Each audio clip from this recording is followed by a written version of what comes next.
জবাই বিলে এবছর পানিতে ডুবে গেছে ধান। আজকে ১৫ মে, শুক্রবার। ঠিক ১১টার সময় জবাই বিলে দেখি এভাবে পানিতে ডুবে গেছে ধান। এক কোমর পানিতে ধান কেটে এভাবে ভাসিয়ে রাখছে ধানের আটিগুলো।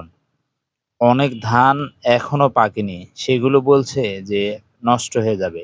সে ধান আর ঘরে তোলা হবে না। কারণ সে ধানগুলোর মাথা পর্যন্ত ডুবে গেছে। এমনটা গত ১০ বছরেও হয়নি জবাই বিলে। তবে এবার টানা বৃষ্টিতে প্রচুর আকারে ক্ষয়ক্ষতি হয়েছে জবাই বিল এলাকার মানুষের। অনেকের ধান ডুবে, আবার এই ধান কাটতেও অনেক টাকা খরচ করতে হচ্ছে তাদেরকে।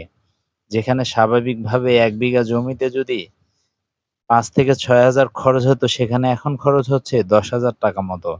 কারণ এই পানির মধ্যে যারা ধান কাটছেন সারাদিন এভাবে, তারা তো সেই ৫০০-৭০০ টাকা হাজিরা দিয়ে তারা ধান কাটছেন না এখন। কারণ এটি অনেক কষ্ট।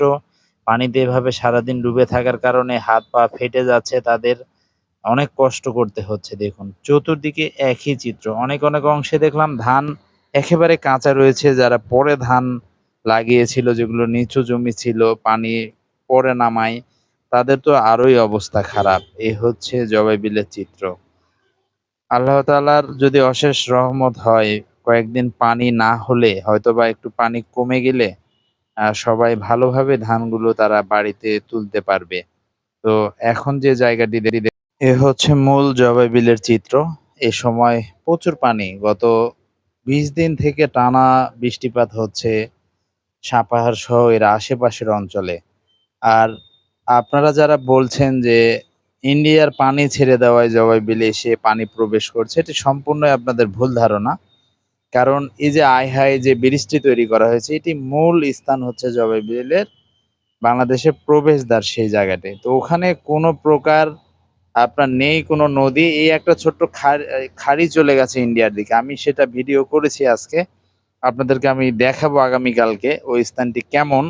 ঠিক এরকমই ওই পাশে বরেন্দ্র অঞ্চল, উঁচু নিচু জমি এরকম। আর আমাদের এদিকে তো নিচু জায়গা, যার জন্য পানিটা আপনার নেমে চলে আসে ওই পাশ থেকে। তাতে এরকমটাই প্রচুর বৃষ্টিপাত হয়েছে, যার ফলে এটা হয়েছে। কারণ খাড়িতে কখনোই পানি ধরে রেখে এই এত বড় একটা বিলকে আপনি ডুবাতে পারবেন না। এটি সম্ভব নয়। এটির জন্য পদ্মা নদীর মতো একটা বাঁধ লাগবে, কিংবা বড় নদী হতে হবে, মেঘনা, এই সমস্ত। এই যে এরকম একটা বিশাল জবাই বিলকে কি আপনি খাড়ির পানিতে ডুবাতে পারবেন? তো এটি সম্পূর্ণই ভুল ধারণা মানুষের। দেখুন চারদিকেই পানিতে ডুবে গেছে ধান। সকলেই দোয়া করবেন যেন আগামী ৫ থেকে ৭ দিন বৃষ্টিপাত না হলে হয়তো যাদের ধানগুলো রয়েছে, যে নিচে যে ধানগুলো রয়েছে দেখছেন, এগুলো পাকেনি এখন, এগুলো সবুজ হয়ে রয়েছে। আর কিছু ধান তো একেবারে ডুবে গেছে, সেগুলো আপনার কোনোভাবেই ওই যে ওই সামনে সবুজ অংশে, ওগুলো মাথা পর্যন্ত ডুবে গেছে। ওগুলো আর কয়েকদিন থাকলে ওগুলো নষ্টই হয়ে যাবে। তো এই ধানগুলো যেন উঠাতে পারে। এই যে এই পাশ থেকেও দেখুন একেবারে সবুজ হয়ে রয়েছে ধান, যেগুলো পরে লাগানো হয়েছে। আর এই পাশে ধান পেকে গেছে, ওই পাশে ডুবে গেছে। মানে প্রত্যেকটা জমিতেই কিন্তু পানি।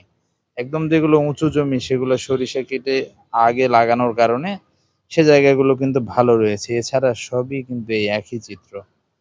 তো আল্লাহ তাআলা যদি এই ৫-৭ দিন রহমত করে, সারা নওগাঁ জেলাতেই, শুধু এই জবাই বিলে না, সব জায়গায় অতিরিক্ত বৃষ্টিপাতের কারণে ধান নষ্ট হচ্ছে, আপনার ডুবে যাচ্ছে। সেগুলো কাটায় অনেক খরচ করতে হচ্ছে গৃহস্থদের। তাদের অনেক টাকা মজুরি দিতে হচ্ছে। তাতে করে তারা লোকসানে পড়ে যাবেন। এই যে ধানগুলো এই পাশ থেকে ধান কাটছে, ওই যে ওই পাশে আপনার ধান কাটছে, এরকম পুরো মাঠ জুড়েই এরকম চিত্র দেখা যাচ্ছে। এই দেখুন, এই যে কত জায়গায় ধান সবুজ হয়ে আছে, এগুলো পাকেনি, সেগুলো কাটতে পারছে না। উঁচু জায়গায় আর অনেক পানি হয়ে গেছে এখন। এই যে কয়েকদিনের পানিতে অনেক পানি হয়ে গেছে। তো আল্লাহ তাআলা সকলকেই হেফাজত করুক, এবং সকলেই যেন ধানগুলো বাড়িতে নিতে পারে। কষ্টের ফসল, এই একটা মাত্র ফসল এই জবাই বিলে হয়। এছাড়া তো প্রায় ৯ মাস মতো পানিতেই ডুবে থাকে এভাবে। পুরো বিল এভাবে পানিতে ডুবে থাকে প্রায় ৯ থেকে ৮ মাস মতো।